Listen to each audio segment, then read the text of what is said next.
Who are the true believers flush with devotion to the Islamic State, or ISIS? If you guessed an Australian preacher or a millennial from North Texas, you'd be right. Graeme Wood is a national correspondent at the Atlantic magazine, and he spent the past few years speaking with a cross-section of the men and women who support the jihadist group.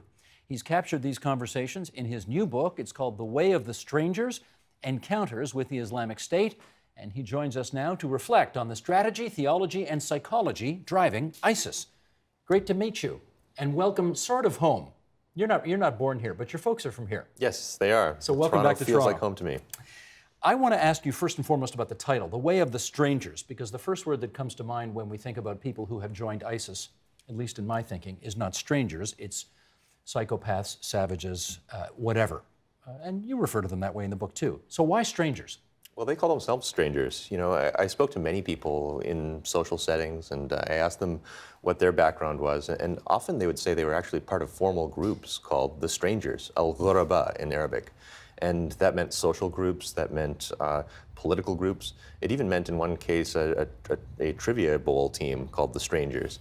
And so I asked them, why is that? And they said, well, the Prophet said that Islam began as a strange thing, and it will return to being a strange thing, so blessed be the strangers. And we ourselves, we understand we're being rejected by our home countries, we're being rejected even by our fellow Muslims. And so we feel like we are like the Prophet in that we are being cast out as he was from our societies, and we are strangers in the places where we're going to. You just dropped a bit of Arabic. Your Arabic got pretty good doing this book, yes? It got better, that's for sure. You want to say a little something? I'd prefer not to. Salam alaikum? Walaikum assalam. Okay, there we go. We can handle that much. We mentioned a couple of them in the intro, but give us a greater sense. Who are some of the strangers in this book that really fascinated you? Well, some of the first people I went to were people who had made names for themselves as propagandists for the Islamic State, and that included a young man in his early 30s from Australia named Musa Cherantonio. He was one person who had been looked to by many Islamic State supporters, fighters, people who had immigrated there, and you'd find that they were following him on Twitter because he spoke English, he spoke Arabic very well as well, and he was able to speak with the voice of the Islamic State. They actually asked him to be their English language official translator at one point. So I found that of all people, a Catholic convert in suburban Melbourne was able to sit down with me and explain what the Islamic State was all about and how he personally was able to attract people to it. In fact, you traipsed all over the world to have some of these conversations with some of these joiners. And let's start there. Where does the personal interest for you come from in trying to better understand this phenomenon? Well, I started to see that there was something different about the Islamic State supporters, something different from what you'd find from, say, the old days of Al-Qaeda. They were pulling in a much wider range of people, and they were trying to really make the movement go mass rather than kind of like a conspiratorial small group that would go. And so I wanted to know what could attract someone who's from Australia, what could attract someone who's from Norway, or Cairo for that matter. And I needed to find out what the common threads were of this attraction. So for me as a journalist, there's only one real way to do that, and that is to go meet people and ask them in person as directly as possible. We will learn more about the fruits of your conversations in a second, but I'm still curious about why they would talk to you. You're hardly of them, so why would they talk to you? I think the fact that I'm not of them might have been an attraction. You know, that they have a missionary impulse. There's a proselytizing zeal that they have. And so when I went to them and said to them, again, as clearly and openly as possible, I want to learn from you. You represent something that I don't understand, something that I instinctively reject. They would say to me, that's fine, we understand that. We understand that this is not something that makes sense to you, and we are here to be your teachers. And they did try to convert you. They did, yes. In almost every conversation, they phrased it as an invitation. They said, you should join us. It's for your benefit as well as ours. And, you know, we want to be your friends. And despite the fact that you, on every occasion, said, I'm not interested in joining, and I'm not even going to convert to your religion, they didn't throw you out. Why not? Well, no, they did not. I kept on asking them questions, and they would often say to me, look, we have an obligation to answer your questions. You're asking us about the faith. You're not asking us where are we going to attack next. You're asking us what the nature of good, evil, the nature of the universe is. We can't say no to that kind of question. We have to answer it in full. Did that strike you as somewhat odd?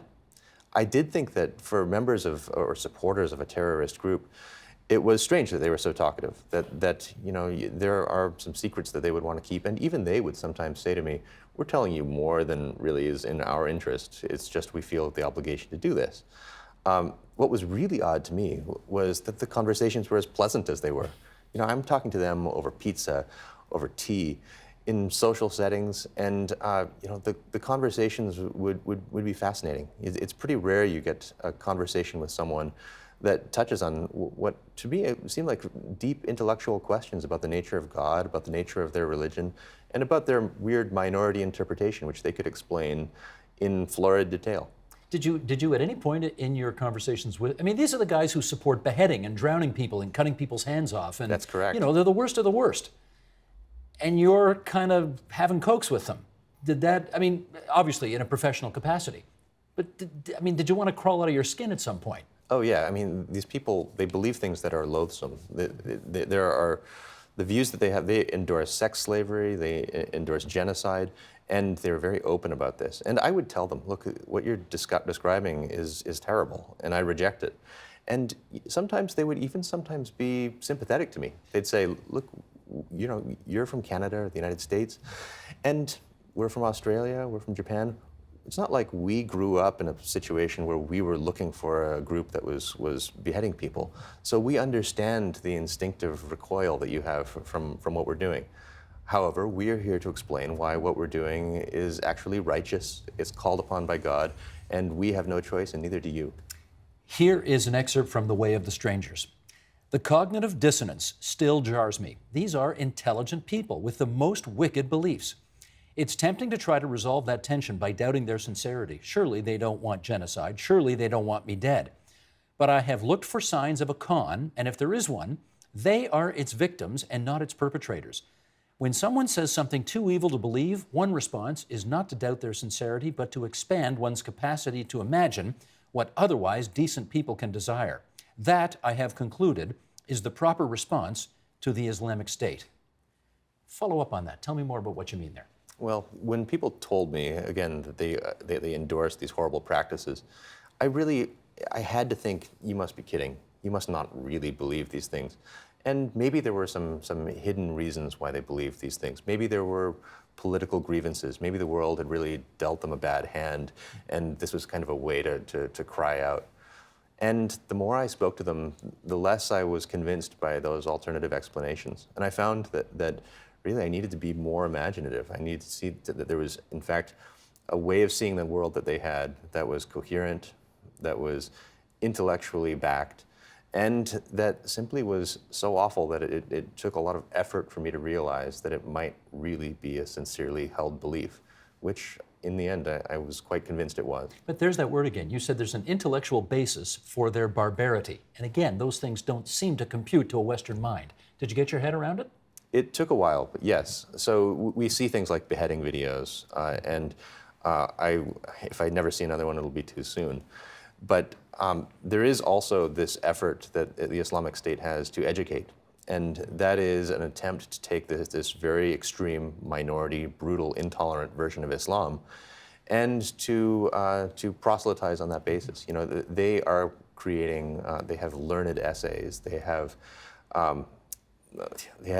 religious material that they are pumping out at a really furious pace. Well, on the other hand, they've got, maybe this story is apocryphal, but I've heard it so often that it's got to be true at some point. ISIS supporters showing up in Syria with, the Quran for dummies under their arm. Literally, yes. They have books that are novices' books about the religion. And I think it's important to understand why they do that.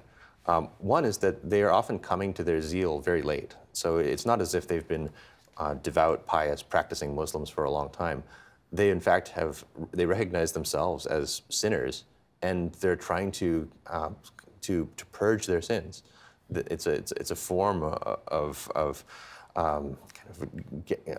overcoming the sins of their past. Let's dive a little deeper here on this on their version of Islam, which. Talk to us about the relationship between their version of Islam and Salafism.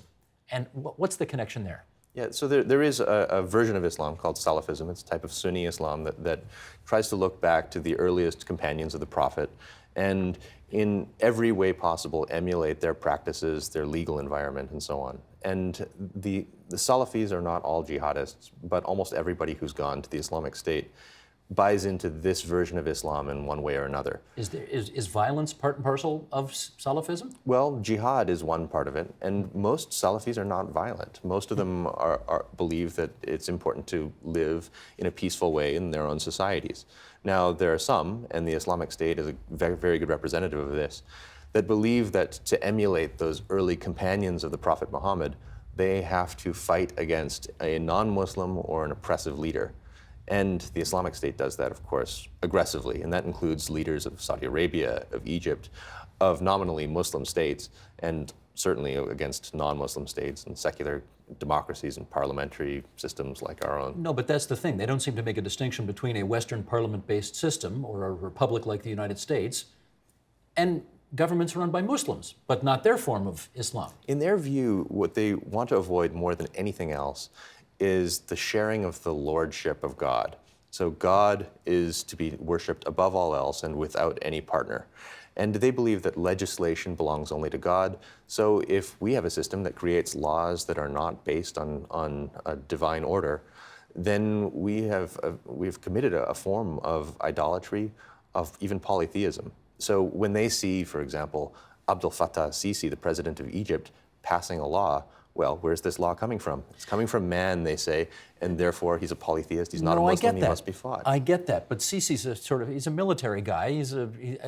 Let's go to his predecessor, Morsi, who was Muslim Brotherhood, who, as far as the West is concerned, is far too theocratic for their tastes, but not theocratic enough for Islamic State. Exactly. Most of the people we would describe as Islamist, people who try to put Islam into government and perhaps even impose it on people who don't want to be ruled that way, most of those people are considered by the Islamic State to be non-Muslims because they haven't done it enough. They say if there's even any law that is abrogated, any of God's laws that are abrogated by the Muslim Brotherhood, Morsi, whoever, then that person is no longer a Muslim. He's become an apostate. So which government in the world outside of Islamic State is Islamic enough by their interpretation for them? There is none. There is none. They would go back only to history to find a government that they would consider proper.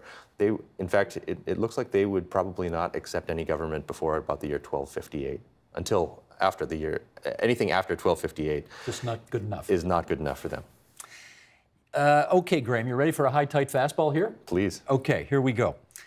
Nihad Awad, Executive Director, Council on American Islamic Relations, said this in response to an article that you wrote in your magazine, The Atlantic. This is going back a year and a half or so now. Scholars who study Islam, authorities of Islamic jurisprudence, are telling ISIS that they are wrong, and Mr. Wood knows more than what they do, and he's saying that ISIS is Islamic. I don't think Mr. Wood has the background or the scholarship to make that dangerous statement, that historically inaccurate statement. In a way, I think he is unintentionally promoting ISIS and doing public relations for ISIS. Your serve. Well, Mr. Awad, his view of what journalism is different from my own. I think that it's important for me as a journalist, not as a Muslim journalist, not as a non-Muslim journalist, to describe what the Islamic State believes. And does that mean doing publicity for them? No, it means simply describing, giving us all a better sense of what this enemy is, this group that's trying to attack Canada, trying to attack the United States. And to do that, I have to talk to people. I have to talk to people I disagree with, and I have to convey to the world what they say. Now, I don't do that uncritically. I describe in this book the views of exactly those clerics that Mr. Awad has mentioned. They do oppose the Islamic State. They have religiously principled views as Muslims to dislike the Islamic State, and good for them. In the end, though, this is a religious dispute. So if we find clerics, as we do, who say that the Islamic State has it wrong, they're doing this not as, they have as articles of faith the belief that the Islamic State has their interpretations incorrect. They are certainly, the Islamic State is in a minority and their opponents are in a majority, But I think we have to understand that these are not things that can be resolved like issues of chemistry or mathematics. It's religion. In the end, it's not a dispute that's going to be resolved by one scholar who Nihad Awad likes, saying they're correct, and the Islamic State finally agreeing that no, we must be wrong. Well, on this issue of alleging that you're doing PR for them, do your critics have any evidence that anybody has read your book, found your portrayal of IS so compelling that people have therefore chucked away their Western middle-class backgrounds and decided to join? I doubt that has ever happened. So the criticism you think is kind of silly? Well, look, there are people who, as Muslims, feel like the Islamic State, which is in the news all the time, is becoming the representative of Islam. And I certainly don't promote them that way. I don't describe them that way. I describe them as a minority. Now, if I were a Muslim who thought that that my religion was being portrayed as the Islamic State, that that's the only way to be a Muslim, then of course I would feel pretty aggrieved as well. Now, that's not what's happening here. What I've tried to do is try to show many distinctions within Islam, distinctions within even jihadism. And the Islamic State represents the farthest fringe of that spectrum. Let's carefully take a moment here and go through one of the points you make in the book, because in one of your interviews, if you point out to an ISIS supporter that centuries of Islamic law and scholarship say you can't take sex slaves, you can't commit genocide, you can't on a whim declare somebody a non-Muslim, what's the response that you get? If someone says, if you say to the supporter that you can't do these things, correct, they will say, what did the Prophet do? The Prophet took sex slaves. The Prophet was a conquering general. He was obeying norms of war that were active then, and if they were good enough for him, then they must be good enough for Muslims of the present day, because he must be emulated by all of us. And if you point out that was 600 years ago and it doesn't kind of stand up to modernity, doesn't work as an argument? Well, the Islamic State will first of all say, even though it was more than 600 years ago, it's 1,400 years ago, okay, it was still the greatest example of human behavior we have. And so we must follow it in detail. And that includes, if the Prophet took sex slaves and said it was okay to do this, then we must do the same. Now, most Muslims would just say, look, this was a different time. We have different norms. We have different ways of living in this world as modern people. And most Muslims have no interest in taking sex slaves. But the Islamic State, again, they have this desire in a revivalist, almost like a historical reenactor's kind of desire to do what they think the Prophet did and to reenact this fantasy of what early Islam is. And if you say that it doesn't feel right, they say you have to change your feelings. Did you come, after it's all said and done, to any conclusions about what the psychological appeal of all of this is to them? I think for a lot of people, they were finding that they were lacking meaning in their lives. And a lot of us feel this. There's an existential void that we feel, maybe on a chronic basis, maybe just acutely. And most of us find other ways to address that. For them, they decided that their lives had to change in the most drastic kind of way. And they were convinced that their religion required them to go to Syria or Iraq and fight. So I think it was that kind of gap, that kind of existential gap that seemed to be there for all of them. A feeling that, even though we're in Canada or in Norway or in Australia or in Japan, very comfortable places, there is something about modernity that does not satisfy us in the deepest way that we need. Let me do another excerpt from the book here. And you mentioned several minutes ago Musa Sarantonio, who's Italian, right? Italian background. Yeah. You spent time with him in Australia. You were in his home in Australia. You played indoor soccer with him. You met his mother. And here's what you wrote about him. You wrote, listening to him was at times like watching one of those competitions in which people eat enormous piles of hot dogs in a matter of minutes. He had shed normal inhibitions. The object of his gluttony was purity, vindication, the bliss accompanying banishment of uncertainty, and participation in righteous struggle. Others might detect overindulgence in self-confidence and pause to examine themselves for hubris. Musa had no such safeguard. I was disgusted, but also entertained. That's it's a nice bold admission that you make there. The bliss of certainty, though, that they feel by joining this, can I call it a cult? I mean, is that what you want to refer to it as? Yes, absolutely. Okay. Is that the real appeal of ignoring centuries of complicated Islamic law and history, the simplicity of the cult? I think the simplicity is a big draw. Now, I do want to say they ignore the mainstream that has represented the Islamic intellectual tradition. They do follow certain kinds of extreme minority fringes that have been around for a long time and have respectable Islamic intellectual pedigrees. Now, what they do have, though, is this sense that they want to do something new. They feel like frontiersmen. And so when they find a way to do something that is aggressively out of the mainstream, it feels right to them. It feels very, very satisfying. And again, for most of us, when we feel like we're way, way out of the normal range of opinion, we stop and check ourselves. We say, surely maybe we should rethink things. No, they don't have that impulse. They have the opposite impulse. They have taught themselves to think that as outsiders, as strangers, as people with odd beliefs, they should sense that they're on the right track because of the oddness of those beliefs. Did you pick up in any of them the notion that the dream of an international caliphate is somehow more important, even if it never happens, than actually creating Islamic State in the Middle East? Yeah, so the idea of a caliphate, which is the form of government that the Islamic State claims to have revived, has many movements that have been interested in it before, that have tried to create caliphates. And I found many people who said that a caliphate is the ideal way for Muslims to live. And yet, many people who say that they want a caliphate have not gone to the Islamic State or have even backtracked on that belief because of what they've seen from the Islamic State. What I've seen from many of them is that this dream is, in many ways, a projection. So a projection of what? A projection of dreams that they carry with them from their home societies. So you find several Brits, for example, who spoke to me about what the caliphate represented. Is this Anjem Choudary? Anjem Choudary would be one of the most famous examples, now convicted in the UK of support for the Islamic State. And when I asked him what the Islamic State is to him, he would describe what was essentially a European welfare state. He said, look, it has a great functioning healthcare system. It has a social safety net for the poor. Well, Anjem Choudary is born in the United Kingdom, and he is describing an idealized version of the United Kingdom. It was almost as if anyone I spoke to, if they were coming from Australia, they saw an Australian caliphate that they were going to. The best version of Australia would be reflected for them in Syria and Iraq. If they were Japanese, then it was a version of Japanese culture that would be finally finding its greatest efflorescence in Syria or in Iraq. It was the oddest kind of projection, but it was a recurring theme in the conversations I had. Let me ask you to explain a quote you wrote in reference to Anjem Choudary. Their flat Muslim skull caps might well have been bowler hats. What do you mean by that?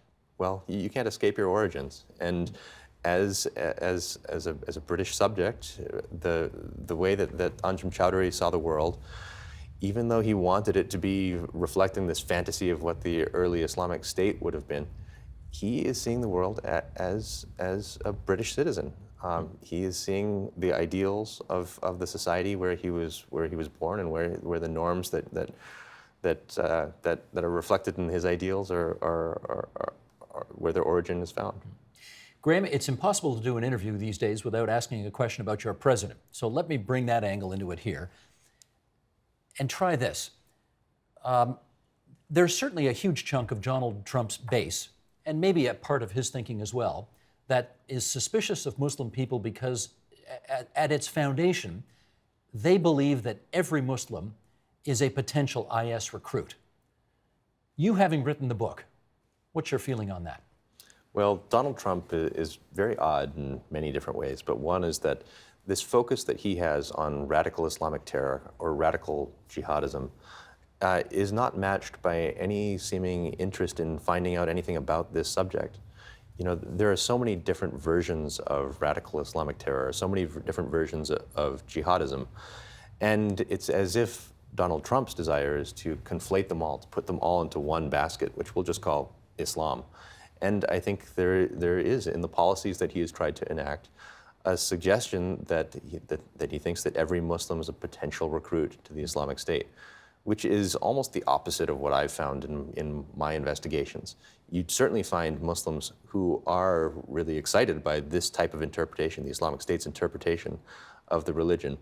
But in general, you find the Islamic State rejecting Muslims. You find them saying to the average Muslim that the way you're living your life is so far outside the bounds of correct practice that you might not even be a Muslim anymore. So I think that there is a deep misunderstanding of the nature of the recruitment base of the Islamic State that's reflected in the policies of the United States right now. The ultimate goal, do they think, the people you talk to, that ultimately they will win? Oh, absolutely. They believe that every step that the United States and others, the coalition, is taking to take away their territory is just purifying their ranks. It's causing the cowards to leave. It's causing the faithful to flock to them and to be more pure in their intent. So they think in the end that they're going to succeed. It will trigger a civilizational war, the apocalypse, and the end of time. Except that every time I turn on the news, I'm told they're losing. Is that accurate? In the sense that they're losing territory, in the sense that people are no longer traveling to join them, yes, I think they are losing. I think they're losing big time. But it doesn't seem that way from the perspective of a true believer, and these are definitely true believers. They think that the signs that do not look positive to us from their perspective, in fact, they look positive to them. So, if I can use that American example again, though, the notion of a civilizational war coming. Clearly, IS believes this, but the alt-right believes it as well. It's almost as if they need each other for their own political raison d'etre. Is that reading too much into it? I think there are some similarities with the alt-right, and I should be cautious about this. The alt-right has, I think, some grotesque opinions. They have not actually engaged in genocide as the Islamic State has. Now, there are some clear similarities, though. These are movements that they are identitarian. They are vanguard intellectual movements that are trying to impose their will on many people who don't want that kind of government. And they're also grassroots organizations. The Islamic State has used a kind of mass mobilization on social media and so forth, and the alt-right has done exactly the same thing. Now, I hope they both meet the same fate. Well, let me ask about that. Did any of them in your conversations with them express any fear that with Donald Trump's apparent rededication of American military to wiping them out, any expressed concern that that was actually going to happen? The Islamic State has never opined openly about Donald Trump in any significant way. Before the election, they put out a note written by, I believe, an American member of the Islamic State, saying that they are indifferent to the Clinton-Trump decision. They say, look, if you're in a democracy, then you're already as bad as it gets.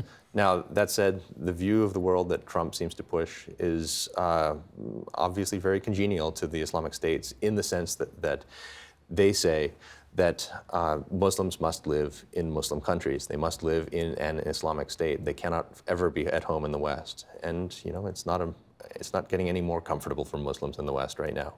Well, let's finish up on this then.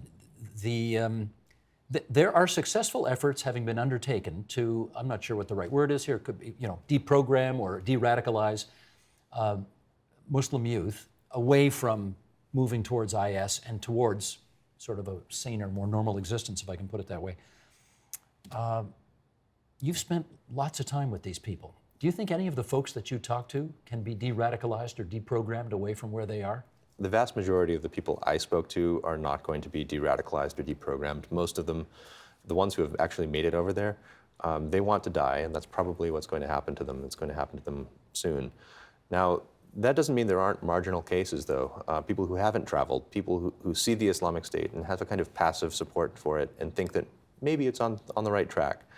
I'm hoping that people in those marginal cases can be nudged in the right direction. And with time, they might age out of their interest in the Islamic State. They might come to see that there are other things in this world, things that are of this world, that they should dedicate themselves to. Given how well you know them now, because you've spent, I'm not saying you were endorsing their agenda, obviously, but given how well you know them, if you read in the paper one day that one of them got taken out by a drone strike and is now dead, how would you feel about that? Some of them are so intent on doing ill to other people that it would be difficult for me to feel bad about that. I am not happy about the death of anyone, but someone who's trying to kill as many people as possible is probably first on the list of the people I would want to be drone struck. Now, that said, I've come to know them as people. I've tried to understand where they come from, tried to understand their families. their origins, and in most cases I find something to like about them, something to admire, and something really to regret about the turns that they've taken, because they're smart people who could have lived productive, good lives. And so when I find out that one of those people has died, I can't exactly regret it, but I can see many reasons for sadness about what's been lost for this world. Well, as I hope our conversation has indicated, this is a fascinating and very nuanced look at one of the most unbelievable phenomena in our world today, the way of the strangers encounters with the Islamic State. Graeme Wood, it's great of you to visit us at TVO tonight. Thanks so much. Thank you. Help TVO create a better world through the power of learning. Visit TVO.org and make a tax-deductible donation today.